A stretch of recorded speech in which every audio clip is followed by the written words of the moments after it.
Have you ever wondered why buildings such as these, the one you see on the screen, take weeks and weeks and sometimes months to finish the detailing works?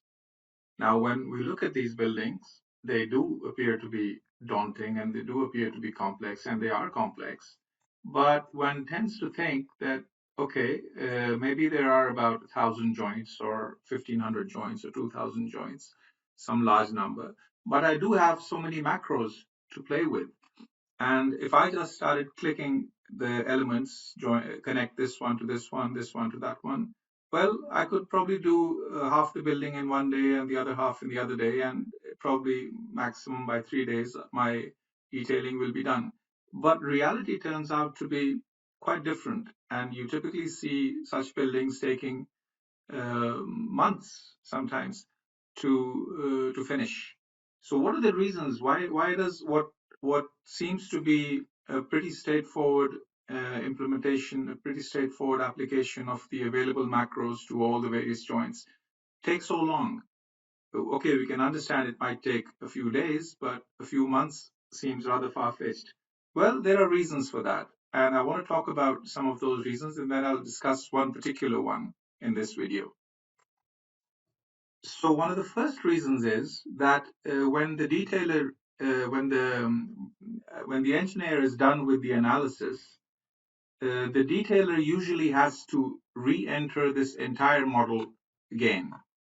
Although the engineer has already spent a lot of time in entering the model and entering the loads and everything, all the beams, all the purlins, all the girths, all the beams, columns, all the vertical bracings, the trusses, and this and that.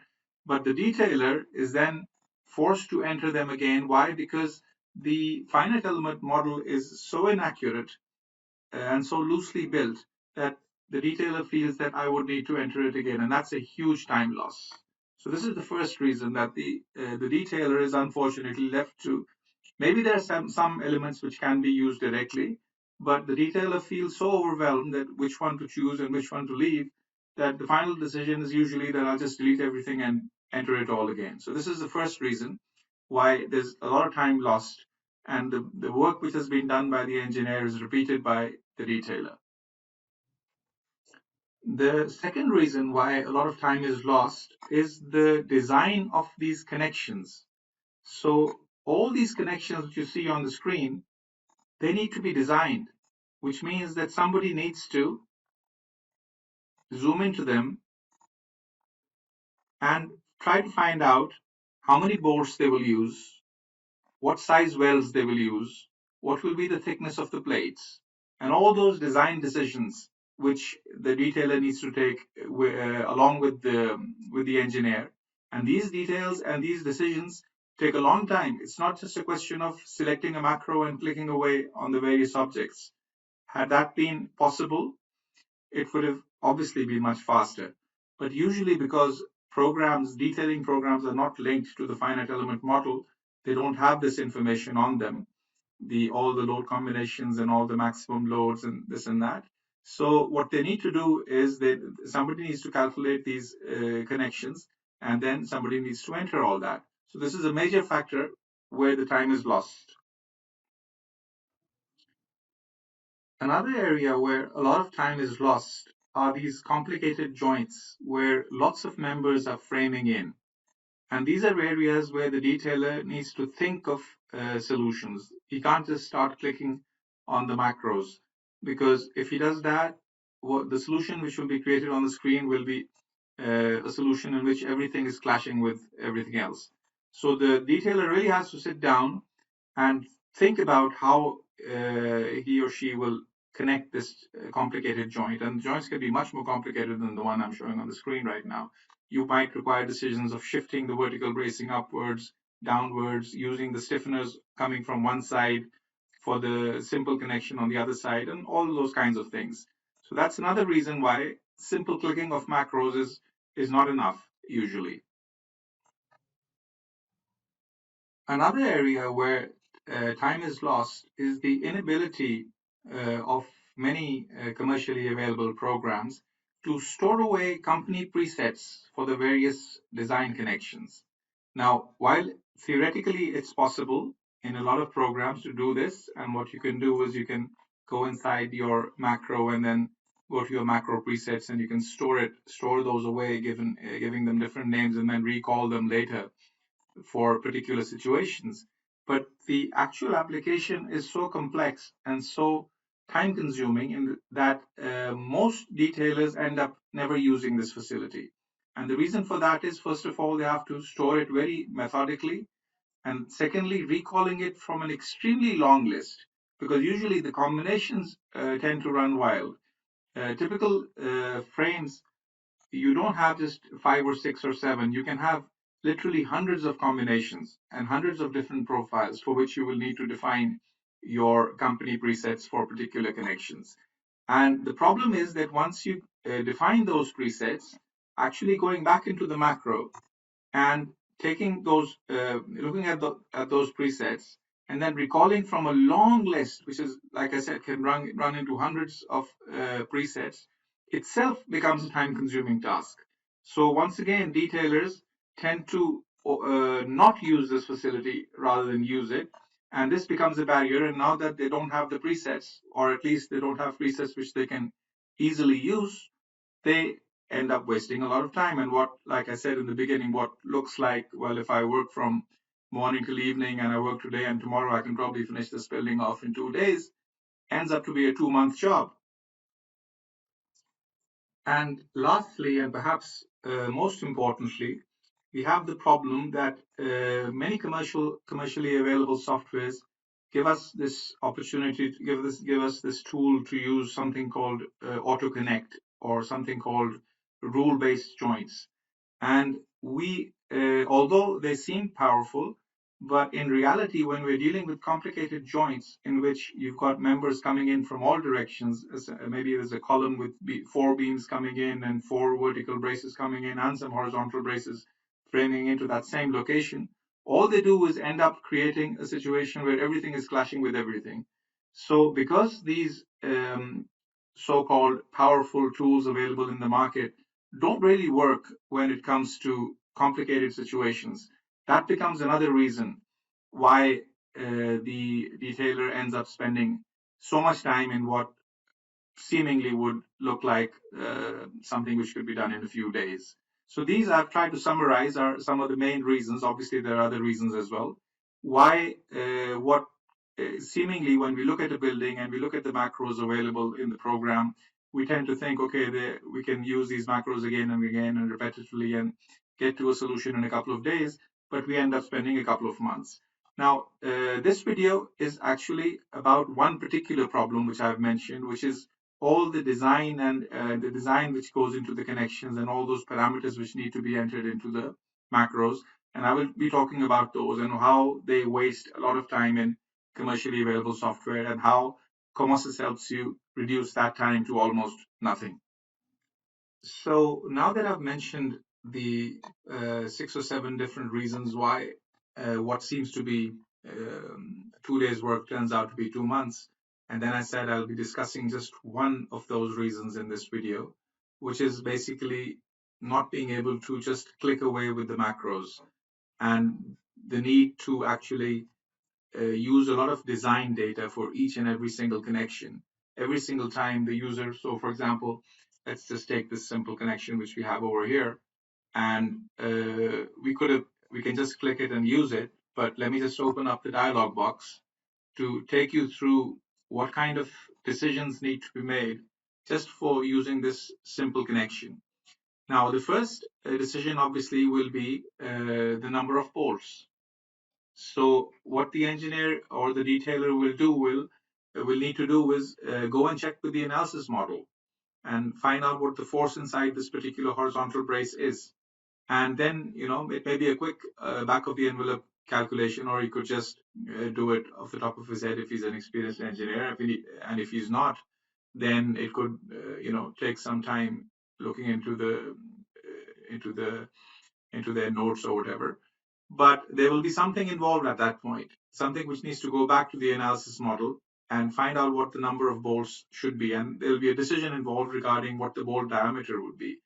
And then then the person will have to come back over here after making that decision, and he'll have to think about a bolt material and choose that material, whatever. And then he'll have to think about the bolt assembly every single time. Every single time they make a connection, they'll have to think about a bolt assembly. They'll have to think about some diameter. So let's say they choose a particular assembly, and then they have to choose a diameter. So this is another decision which will make them think. Now I know that some experienced retailers will make these decisions very quickly, and some won't. But what I want to emphasize over here is that these decisions will need to be taken.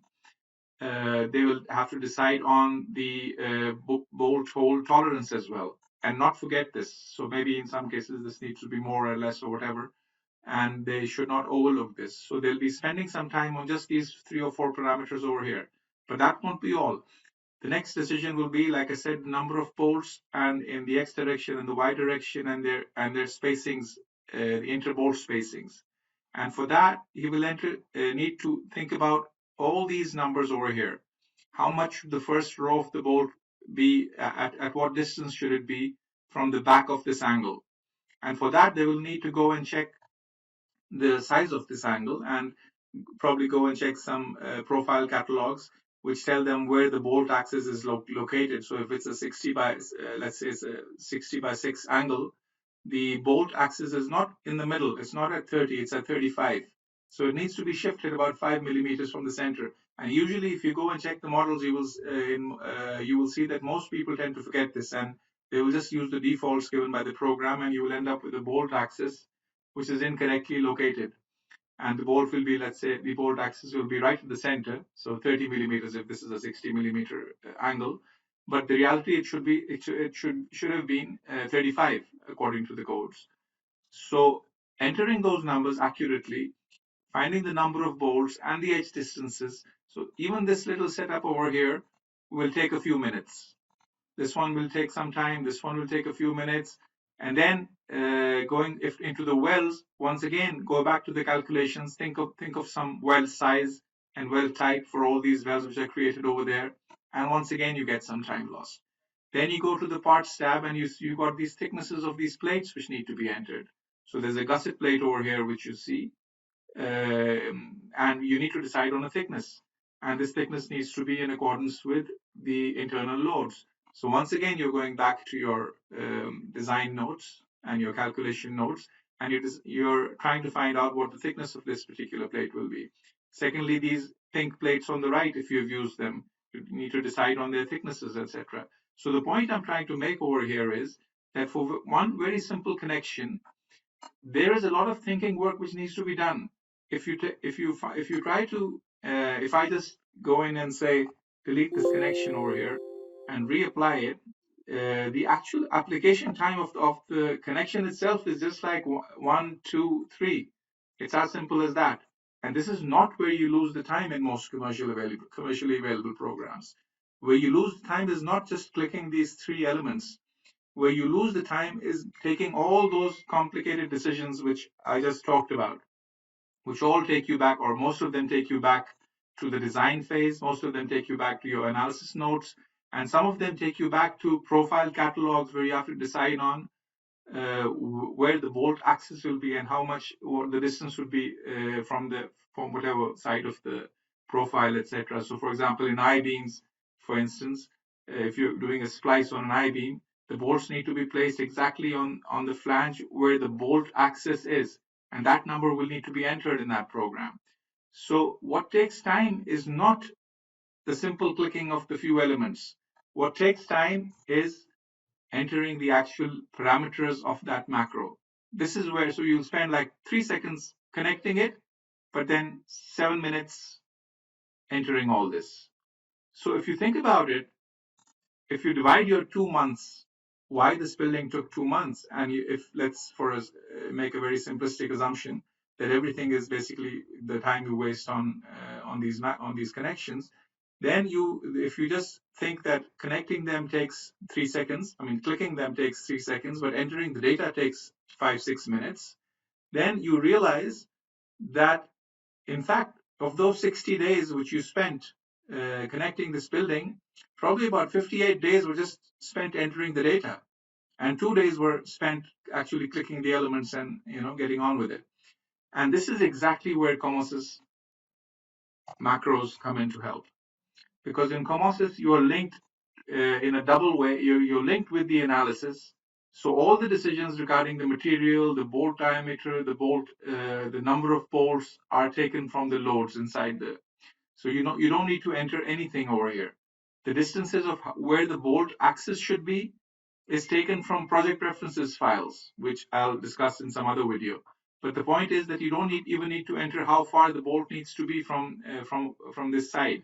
That's not a design related or analysis related parameter, but it's a geometric constraint which needs to be followed, and that's taken automatically. So basically, you can leave everything over here empty and just say click click, and you can rest assured that you'll get a reasonably good connection.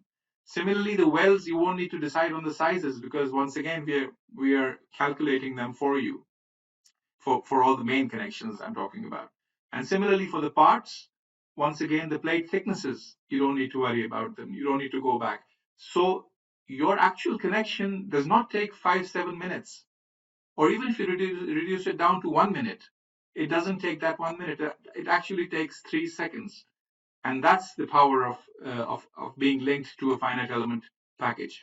And that's the advantage of being linked and always having a finite element model serving you in the background, giving you all the loads, giving you all the load combinations, giving you the maximum and minimum loads, and letting your bolts and your plates and your wells be designed by it.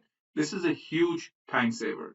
This is one of the major areas. Like I said, we discussed in the beginning of this video, there are the 6 or 7 areas where you lose time. When that 6 or 7 reasons why 2 days turns into 2 months, and this is one of the major areas why 2 days turns into 2 months.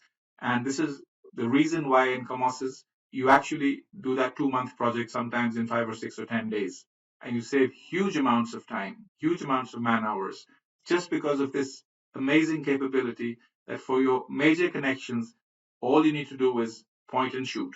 Select your macro, choose your elements. If you've got the loads in there, if you've done the analysis, you can rest assured that everything else is being done by the program.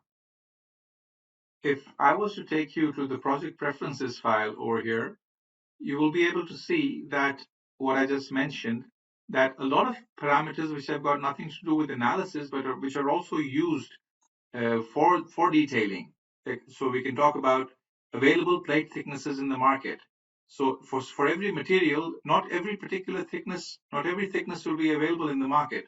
So you have in your background, in your project references, the variable thicknesses. So the program will do an analysis and will tell you that, for example, the calculated thickness for this plate is 13.7 millimeters. So we'll come to this and it'll say, okay, I can't use 12, we've got to use 15, which is the next highest available in the market. So you won't end up with plate thicknesses like 13.7 millimeters or 14 millimeters, which is not available in the market. But you set up your own list from which it will choose the next available thickness in the market. Similarly, just like I mentioned in the bolts, your bolt assemblies, which preferred bolt material you're going to use, which preferred bolt assembly you're going to use, which preferred bolt material you're going to use for high strength bolt connections. Similarly, the assembly numbers. Also, there's a huge problem that you need to keep changing the assemblies, bolt assemblies for sloped flanges. So if your flanges are sloped, like for example INP profiles or UNP profiles, then you need to change your bolt assembly because the washer standards needs to change. And every time you enter a macro, you need to first check what I'm connecting and whether the flange is sloped or not, and whether that's going to affect my bolt or not. And if that's going to affect the bolt, then I need to modify my assembly. And this is something which detailers tend to forget. So at the end of the day, you might get a model and the model might be working seemingly, but the quality of the product will not be as good as you want it to be. So similarly, now for every bolt diameter, so if I go to M20 bolt diameter, you've got the bolt tolerance given. You don't need to enter it in the macro. So you've told it in the project preferences that just use a tolerance of 2 if I don't give it for 20 millimeters bolt. But if the bolt diameter tends to be higher than that, you can have a higher tolerance. Similarly, if I were to come back over here, you can give your 1.5D, 2D, and 3D distances. These are all those bolt distances I was talking about. You just provide all your various diameters which you intend to use in the project with their typical 1.5D, 2D, and 3D distances. These are basically the interbolt distances in the direction of the load and perpendicular to the direction of the load, which you want. Similarly, what else do we have? We've got information about welds over here. We've even got some detailing styles. So, for example, a lot of people tend to forget what you want is that in all your building, you want all chamfers to be of this circular radius type. But in most programs, because you can't set this as a central parameter, you will have one macro in which you've done it circular, another one in which is the chamfer style is different. So throughout the building, because every detailer is human, and you can't keep up the same performance for 60 days and never forget a single parameter. You end up with a mix, and that's the way the project goes to the shop. So you can even set up your chamfer styles. So if I set up this chamfer style to be type 2, then every time I use a macro, wherever there's a chamfer needed, this type 2 chamfer will be used automatically if I don't specify otherwise. Similarly, there are clearances. So there are clearances used by macros. So what should be the erection clearance over here? 10 millimeters or 20 millimeters or 15 millimeters or whatever. You can set them up centrally. So wherever this kind of beam to beam erection clearance or beam to column erection clearance is needed, the same number is used repetitively automatically by the program. So as you can see, it's not just the analysis, it's not just the number of bolts, but it's also where the bolts will be placed, how the bolts will be placed, what will be the interbolt distances, and all those details, which basically convert what should take 10 seconds or 5 seconds into something which takes 5 minutes. But you multiply that by 2000, you get a very big number. And this is the advantage which I wanted to emphasize in this video.